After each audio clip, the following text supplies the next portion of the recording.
Unlikely partners in diplomacy, Russia and the United States say they've agreed a plan to put Syria's chemical weapons out of use. John Kerry said that neither side was under any illusion, but he said the job can be done.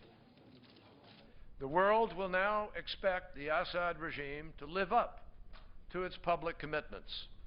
And as I said at the outset of these negotiations, there can be no games, no room for avoidance, or anything less than full compliance by the Assad regime.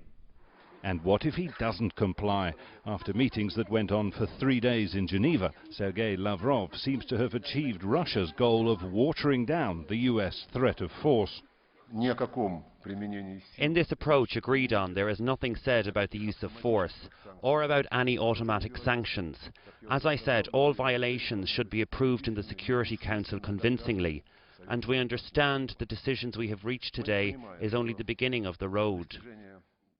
These are the key points of the US-Russian plan. Syria must submit a formal list of its chemical weapons stocks and locations within 1 week.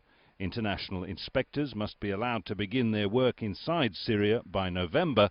The goal is to have eliminated all of Syria's chemical weapons by the middle of 2014.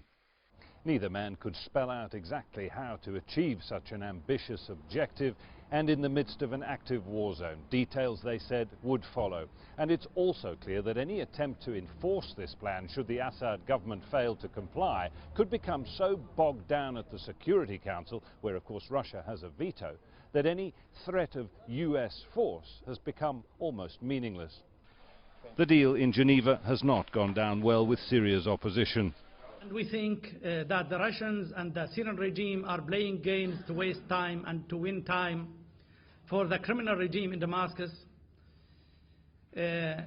We think that our friends in the Western countries and in the United States know exactly the main goal of the Russian administration.